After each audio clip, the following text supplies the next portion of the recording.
अरे बिंदु, आज घर में बहुत काम है। आज तुझे स्कूल जाने की जरूरत नहीं है। लेकिन दादी, आज तो स्कूल में मेरा टेस्ट है। अरे एक दिन स्कूल नहीं जाएगी तो ऐसी कौन सी तेरी कलेक्टर की पढ़ाई छूट जाएगी। ऐसे भी मैं देख रही हूँ आजकल तो बड़ी भीड़ हो गई है। अपनी दादी की बातें सुनकर बिंदु नाराज हो जाती है। तभी उसकी माँ कहती है, अरे बिंदु, इतनी छोटी बात पे मुंह फुलाने की क्या जरूरत है। दादी बिल्कुल सही कह रही है। लड़कियों को तो घर के काम काज सीखना चाहिए। अरे बहू, रमेश के लाड़ प्यार ने इसे बिगाड़ रखा है। कम से कम तू तो मेरी बात समझती है। अच्छा, मेरी पूजा का समय हो गया है, मैं पूजा करने जा रही हूँ। इतना कहकर रमेश की माँ वहाँ से चली जाती है। इस तरह बिंदु की दादी और माँ दोनों अक्सर उसे घर के कामों में ही उलझा कर रखते थे। कुछ दिनों के बाद राजू और बिंदु के 10वीं के रिजल्ट्स आते हैं। दोनों बच्चे दादी को अपना अपना रिपोर्ट कार्ड दिखाते हैं। शाबाश मेरे लाल, तू तो बड़े अच्छे नंबरों से पास हुआ है। तभी बिंदु कहती है, दादी मैं भी अच्छे नंबरों से पास हुई हूँ। रमेश की माँ बिंदु को अनदेखा करते हुए कहती है, हाँ हाँ ठीक है, अभी यहाँ खड़ी क्या कर रही है, सुन लिया मैंने। जाकर मेरे लिए चाय बना कर लिया। बिंदु उदास होकर चाय बनाने किचन में चली जाती है। तभी राजू कहता है, दादी मैं क्रिकेट के कोचिंग सेंटर में एडमिशन लेना चाहता हूँ।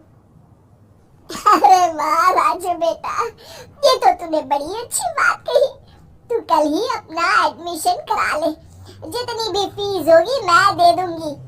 अरे एक दिन मेरा पोता विराट कोहली बनेगा। इस तरह अक्सर रमेश की माँ अपनी पोती बिंदु के साथ दुर्व्यवहार करती थी। कुछ दिनों के बाद रमेश की माँ और उसकी पत्नी दोनों सास बहू मिलकर राजू का एडमिशन अच्छे स्कूल में करवा देते हैं, लेकिन बिंदु का एडमिशन नहीं करवाते। इस बात से नाराज होकर बिंदु अपनी दादी से कहती है, लेकिन दादी मुझे भी आगे की पढ़ाई करनी है। अरे क्या करेगी आगे की पढ़ाई लिखाई करके है? आज से ये पढ़ाई का भूत अपने दिमाग से उतार दे। इतना कहकर रमेश की माँ वहाँ से चली जाती है। उस दिन के बाद से बिंदु की पढ़ाई हमेशा के लिए छूट जाती है और उसकी दादी उससे घर के सारे काम करवाना शुरू कर देती है। इस तरह उसका सारा दिन घर के कामों में ही बीत जाता था। कुछ दिन बीत जाते हैं और एक दिन रमेश छुट्टियों पर घर आता है। बिंदु को घर के काम करते हुए देख उससे कहता है, अरे बिंदु बेटा, तुम स्कूल नहीं गई? पिताजी, दादी ने मेरा एडमिशन कराने से मना कर दिया है। वे कहती है घर पे रहकर घर के काम करना सीख। अपनी माँ का ये बर्ताव देख रमेश को बहुत गुस्सा आता है और वो अपनी माँ से कहता है, माँ ये तुमने क्या किया?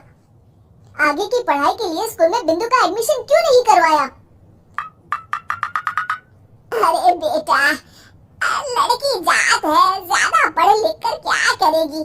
वैसे भी शादी के बाद तो इसे घर के ही काम करने हैं ना। तुम किस जमाने में जी रही हो माँ? अगर कल्पना चावला के घर वाले भी तुम्हारी सोच के होते तो क्या वो पूरी दुनिया में हिंदुस्तान का नाम रोशन कर पाती? इसका स्कूल छुड़वाकर तुम इसका भविष्य बर्बाद कर रही हो, लेकिन मेरे रहते ऐसा नहीं होगा। बिंदु बेटा, कल ही तुम्हारा एक अच्छे स्कूल में एडमिशन करा दूंगा। तुम जितना चाहे उतना पढ़ो। मेरे होते हुए तुम्हें किसी बात की चिंता करने की जरूरत नहीं है। अपने पिता से हौसला पाकर बिंदु खुश हो जाती है और कहती है, जी पापा, मैं खूब मन लगाकर पढ़ाई करूंगी और बड़ी होकर डॉक्टर बनूंगी। ये हुई ना बात, शाबाश मेरी बेटी। शिक्षा, लड़का हो या लड़की, हमें दोनों को आगे बढ़ने का मौका देना चाहिए।